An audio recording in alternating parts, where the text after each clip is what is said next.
Hallo und herzlich willkommen zum Suna Podcast.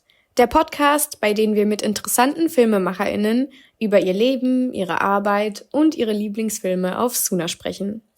Suna ist eine europäische Streaming-Plattform mit Sitz in Berlin, auf der ihr exklusive Festival-Highlights, aber auch aufregendes Kino einer neuen Generation von FilmemacherInnen finden könnt.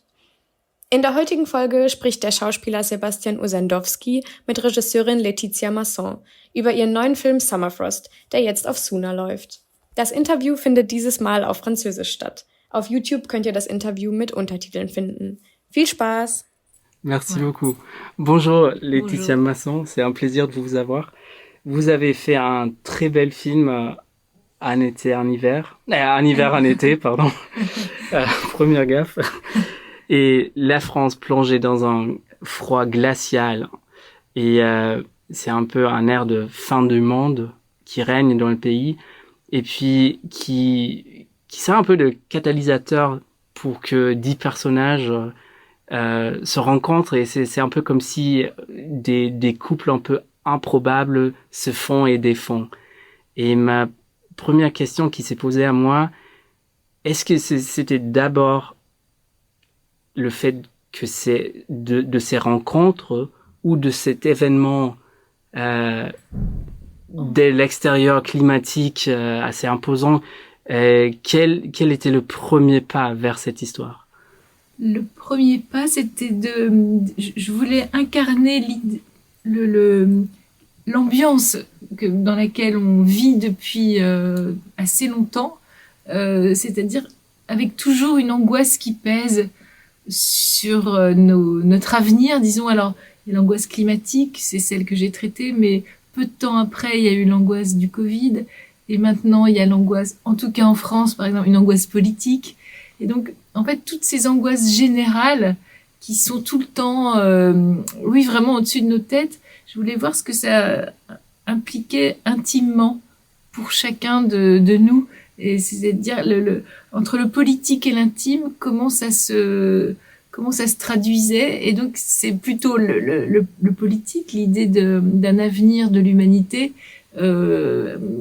angoissée, et puis de voir ce que ça donnait sur l'intime.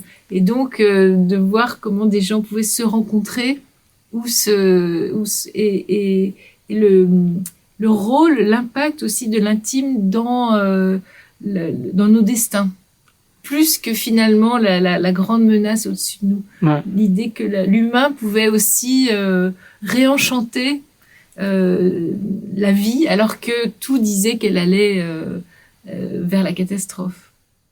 Parce que je trouve qu'il y a un côté quand même très optimiste, parce qu'à la fin, il y a quelques couples qui vont se perdre, mais il y a toujours, j'ai l'impression que vos personnages trouvent une clôture de ce qui leur est arrivé, ou alors il y a la promesse d'un nouvel commencement après le film. On peut s'imaginer qu'après la fin du film, il y aura autre chose qui va se passer. C'est un vrai début pour ces personnages.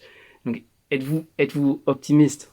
Oui, je suis à la fois complètement désenchantée. Je dirais que je n'ai plus d'illusions politiques, on pourrait dire. Justement, je ne crois pas qu'il y a au-dessus quelque chose qui peut nous conduire au-dessus de une chose vraiment collective vers laquelle, comme on peut dire la révolution soviétique ou des espoirs, mais que par contre, en chaque individu, il y a un potentiel de positif, quoi. Et donc, en ça, je suis profondément optimiste. Je crois que entre deux personnes, si elles se rencontrent au bon moment, et peuvent trouver une forme de bonheur, malgré la catastrophe.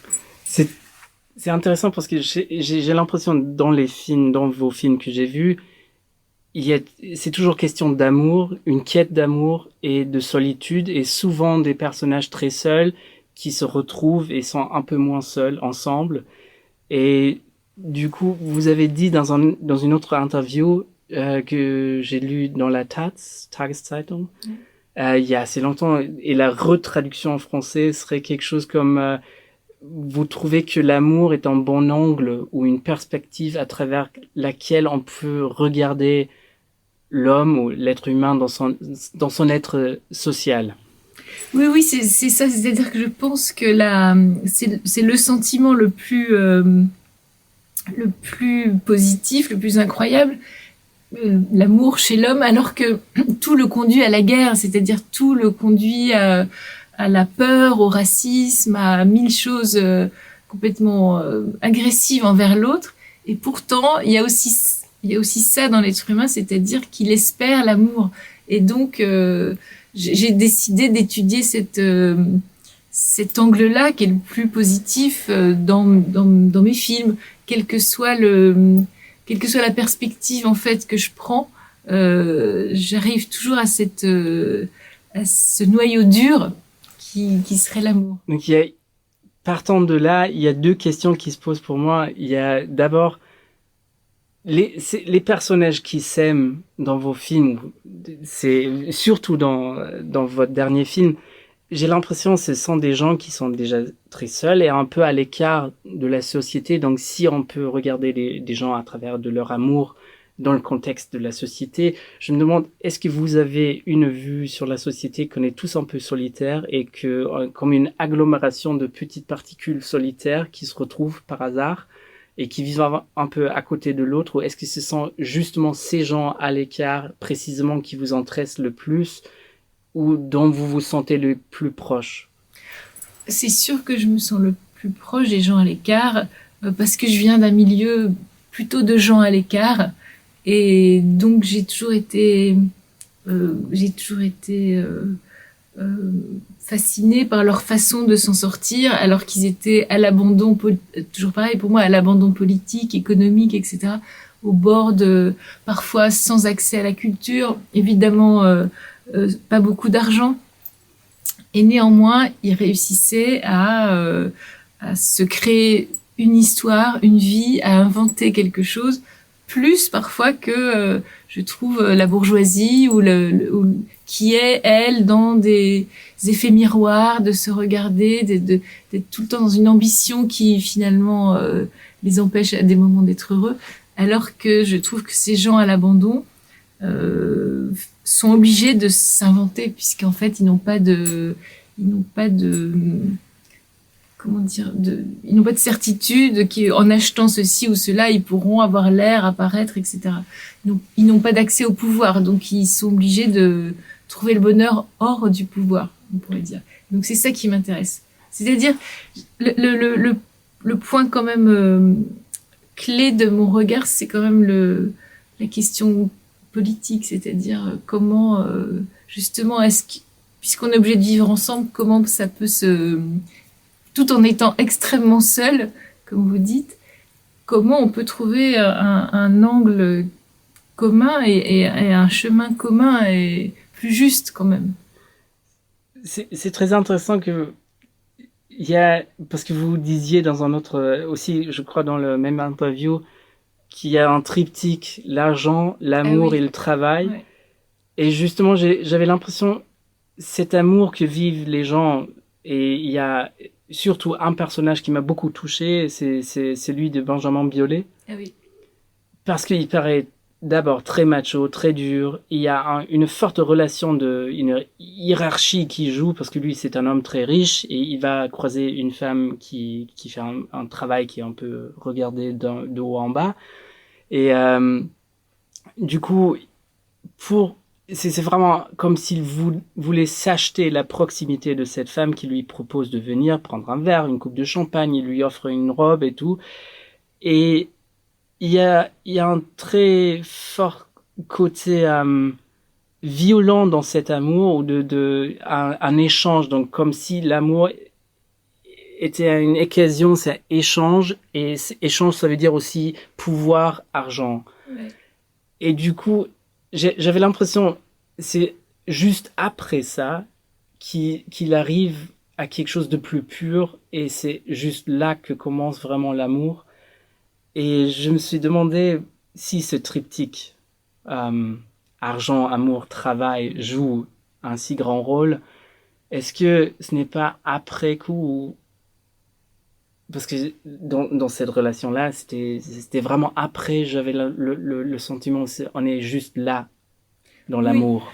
Oui, c'est-à-dire, je pense que l'amour est aussi la façon dont on aime est aussi impactée par notre rapport au travail, à l'argent, etc. Il y a des gens qui aiment en achetant, il y a des gens qui aiment en se laissant acheter.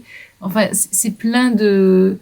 on voit bien pourquoi certains hommes ont envie d'aller vers des prostituées. Tout ça, ça m'a toujours fascinée, cette façon la façon dont l'amour n'est pas un sentiment pur au départ, et rarement un sentiment pur, mais rentre dans une idée de pouvoir ou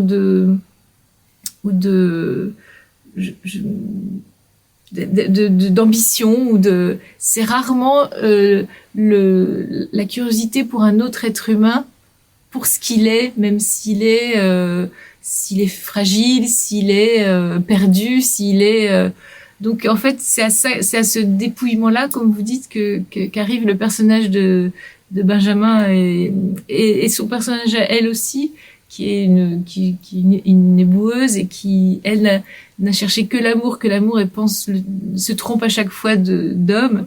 Et puis là finalement, une fois qu'ils ont, à cause de ce danger de fin du monde, ils réussissent enfin à se poser les questions essentielles.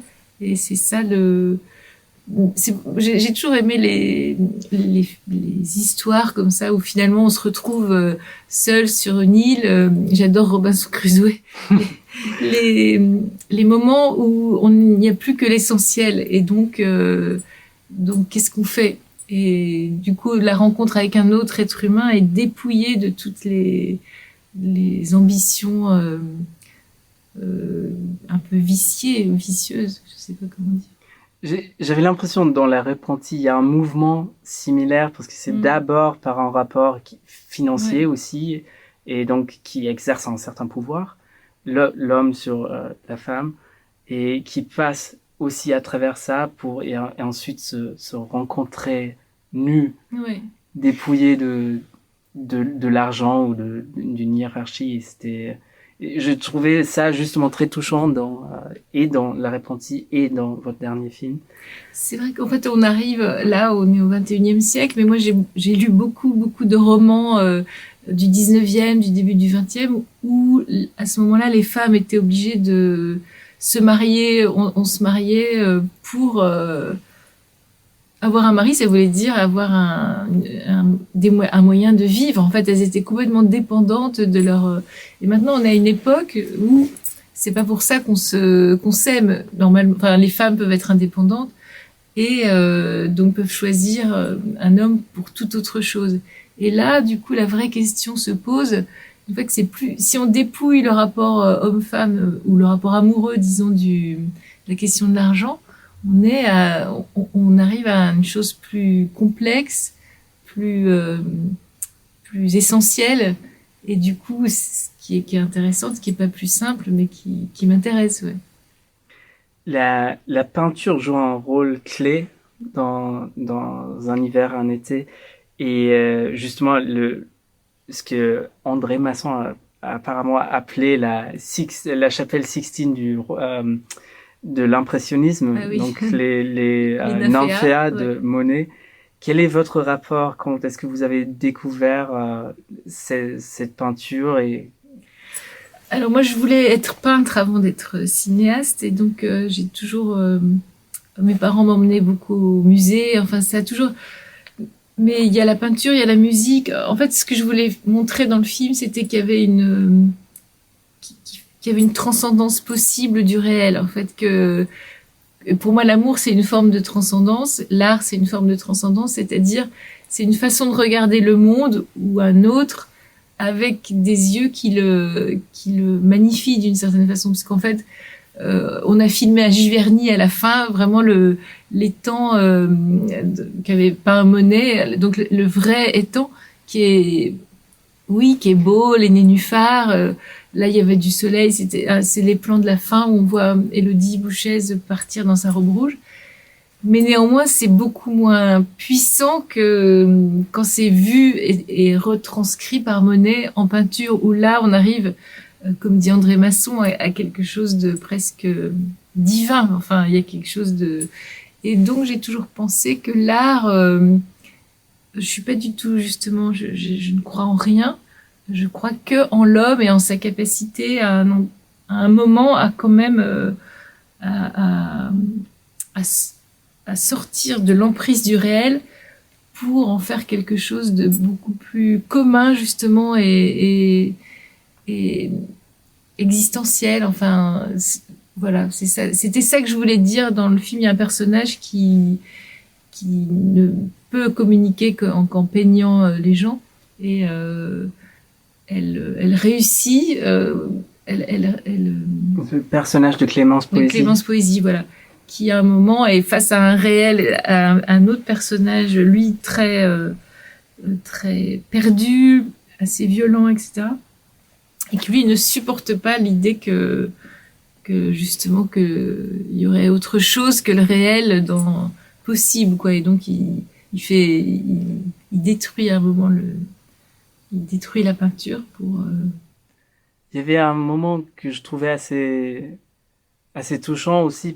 Et j'avais l'impression que les hommes sont souvent ceux qui arrivent le pire à s'exprimer dans ce film. Et il se met à hurler qu'il voulait juste une amie. Ouais. Et c'est tellement contraire, ces deux émotions, que de volonté, de proximité, amour, et comment il exprime. Est-ce que vous, c'est un peu votre regard ou votre expérience que les hommes sont un peu plus mal à l'aise dans leur vie émotionnelle et dans ce rapport amoureux? Ah non, pas du tout. Alors là, non, j'ai pas du tout un regard. Je vais dire une chose qui va m'attirer beaucoup d'ennemis, mais j'ai pas un regard féministe sur le monde. Enfin, pour moi, il y a les gens qui sont perdus, et puis il y a les gens qui sont à peu près, qui savent justement à peu près s'exprimer, mais c'est très partagé homme-femme. Enfin, je ne pense pas que les hommes en général. Non, donc c'est plutôt par hasard. C'est par hasard que les personnages, voilà, sont définis comme ça. Mais ça pourrait, moi, je m'identifie, en fait, quand j'écris, je m'identifie à chaque personnage. Donc, en fait, je comprends chaque personnage, et je comprends qu'on puisse être tellement, c'est ce qui est à l'œuvre d'ailleurs dans les gens confondent, lui il confond l'amour, enfin quand il dit qui veut une amie avec une sorte de désespoir. Enfin, on peut pas retenir quelqu'un en lui hurlant dessus. Bon, voilà, mais c'est des confusions de genre par rapport au sentiment. Je pense que c'est un endroit, la quête d'affection, d'amour, l'envie de pas être seul, qui est un endroit très chaotique, et qui, à mon avis, si on étudie, c'était ça aussi mon idée par rapport au film, c'était qu'en étudiant deux personnes, le rapport entre deux personnes, finalement, on pouvait comprendre les grands conflits plus vastes ou les grandes questions plus vastes de l'humanité. Que tout se joue déjà entre deux personnes.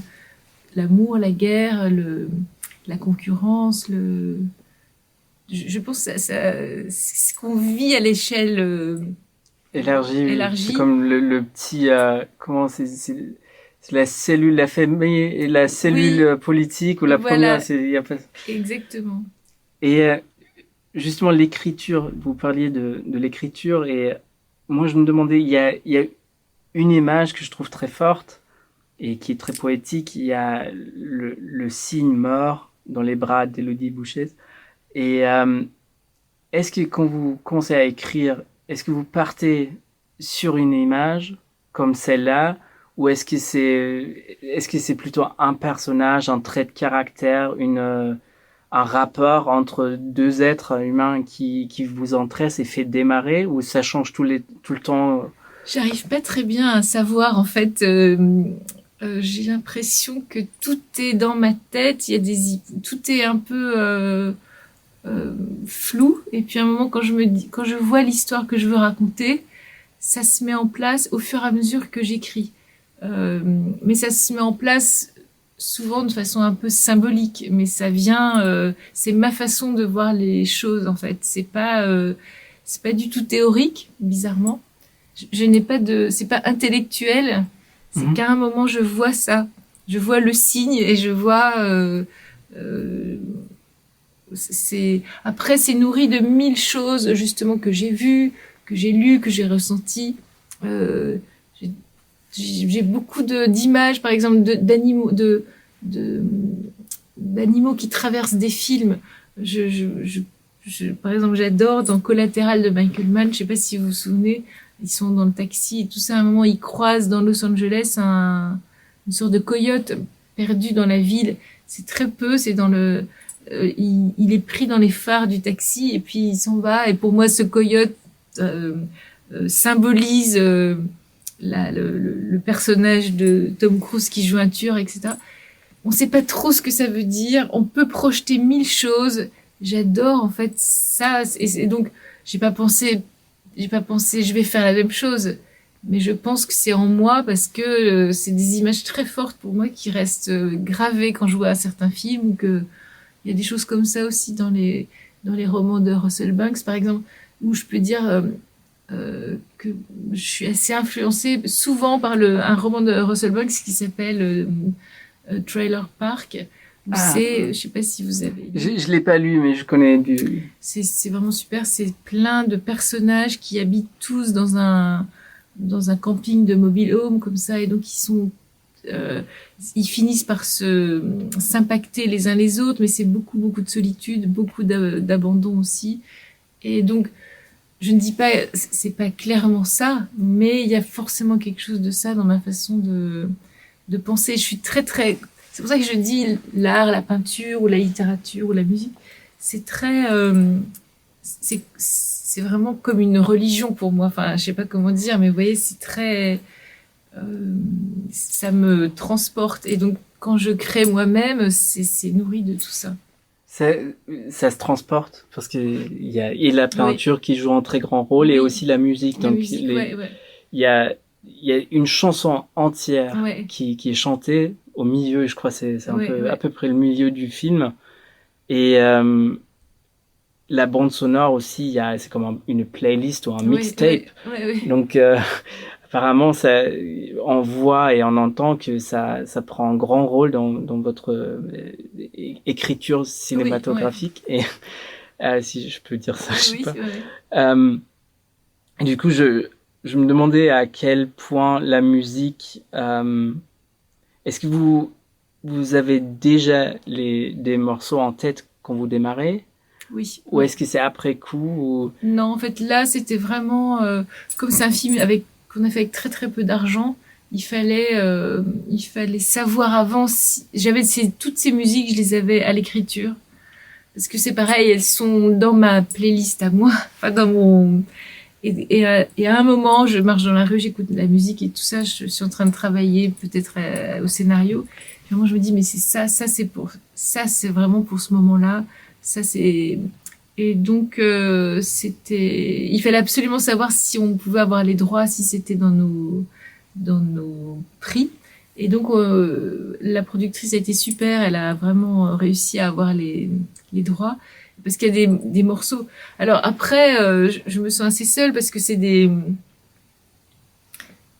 je sais pas qui écoute ça à part moi, mais il y a un rappeur qui s'appelle Logic par exemple, que moi j'adore. C'est pas mainstream, ou la chanson dont vous parliez qui est chantée par Elodie Bouchet, c'est un chanteur qui s'appelle Vic Chestnut qui est très particulier, que mon monteur m'avait fait découvrir sur un autre film. Donc c'est pas des choses mainstream. Pour moi c'est fondamental, c'est très puissant, etc. Mais ça n'est pas des références communes. Alors par exemple en France, personne ne m'a parlé des chansons.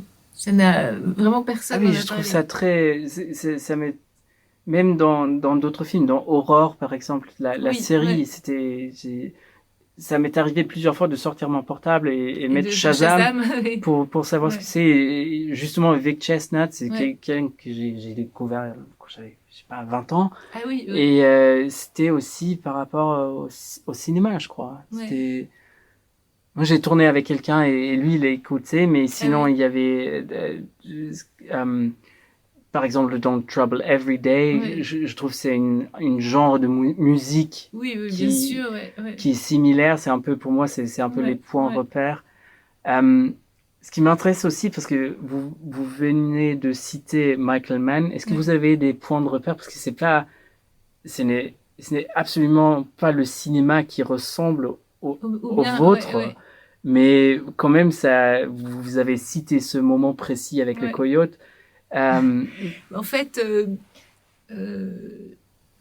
si j'ai une cinémathèque intérieure très précise. En fait, j'ai des goûts très particuliers, mais j'ai des admirations. Il y a des films qui sont très très importants pour moi, qui sont, je sais pas si c'est toujours un peu à contre-courant, ou en tout cas les gens n'arrivent pas à comprendre le lien entre moi et ces films-là, mais c'est ça qui m'inspire. Michael Mann, j'adore tout, je connais tout très très bien, et vraiment j'adore. Et c'est fondamental pour moi. Il y a plein de plans où, alors après je suis pas là à me dire je suis en train de faire du Michael Mann, mais j'ai l'impression quand je tourne que de me référer, enfin que c'est complètement inspiré, même si ça donne tout à fait autre chose. Donc il y a Michael Mann, il y a je sais pas Paul Thomas Anderson, hmm. j'adore. Euh, euh, je sais pas, il y a beaucoup d'Américains évidemment. Tous les films, je suis aussi, parce que j'ai 2 enfants et j'ai complètement bifurqué dans le cinéma, dans un certain cinéma américain grâce à eux, parce qu'ils m'ont emmené voir tous les films de super-héros, donc tous les et j'ai beaucoup il y a des choses que j'adore le dernier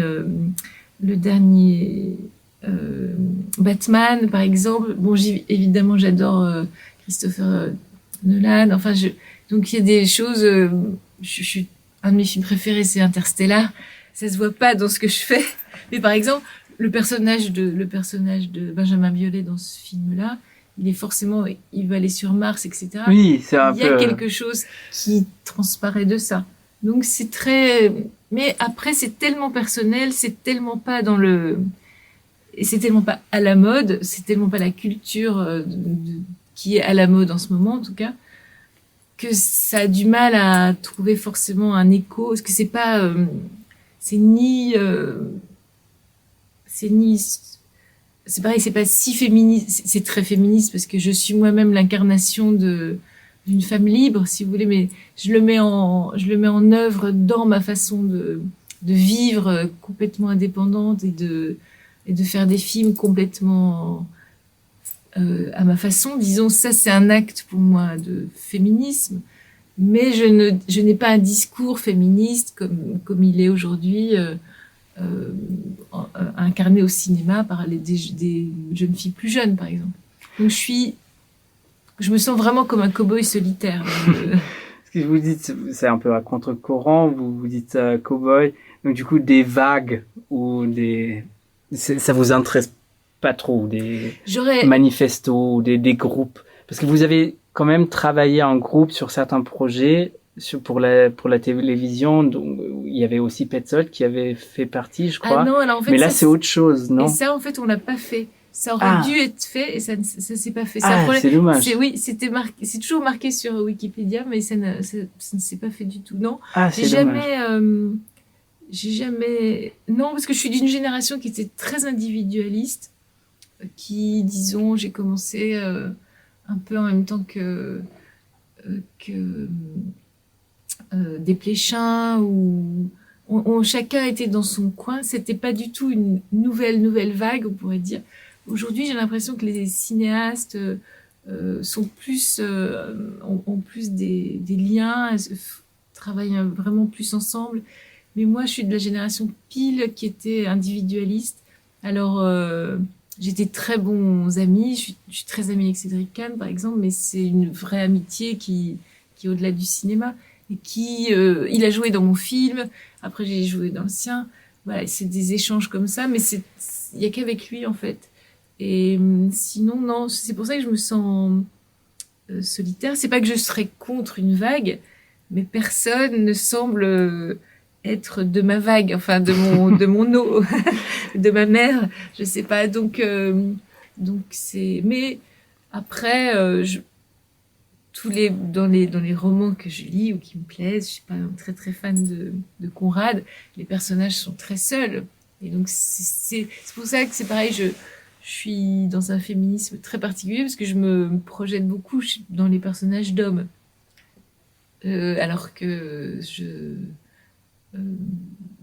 je vois pas la frontière, je vois pas le sexe en fait dans les. Ouais, c'est plus un rapport au monde, un rapport à la vie qui me semble me correspondre, que ce féminin ou masculin. J'ai des grandes admirations pour certaines femmes, bien sûr, mais ça ne me suffit pas que ce soit une femme ou si c'est un homme, ça ne m'empêche pas de m'y reconnaître, disons. Et même si vous faites pas partie d'une vague ou ça vous intéresse pas trop, vous avez quand même une famille artistique. Vous diriez ça ou parce qu'il y a des comédiennes qui réapparaissent ou des comédiens qui. Oui, ouais. J'aurais adoré avoir un petit groupe comme on avait un à Casavets par exemple. Mais lui, bon, c'était sa femme, c'était ses amis, etc. J'étais partie pour, parce qu'en fait, quand j'ai fait mes films avec Sandrine Kiberlin, je les aurais fait à vie avec elle. J'étais où on pourrait dire le couple Scorsese de Niro sans se comparer artistiquement, mais et puis finalement elle a voulu prendre un autre chemin. Après j'ai quand même une petite troupe qui me suivrait volontiers, je pense, et que moi je prendrais volontiers dans tous mes films. Après, moi je suis de plus en plus contrainte par le système et par la singularité de mon travail qui fait que j'ai du mal à trouver des financements pour faire les films parce qu'ils sont c'est ça, ils sont un peu singuliers, ils sont un peu particuliers. Est-ce que vous changeriez vos films si jamais vous aviez plus d'argent, un plus gros budget? Est-ce que vous vous attaqueriez à autre chose? C'est sûr. Là, c'est comme si, pour moi, ça fait à partir du film qui s'appelle Love Me, où là j'ai encore eu un peu les moyens.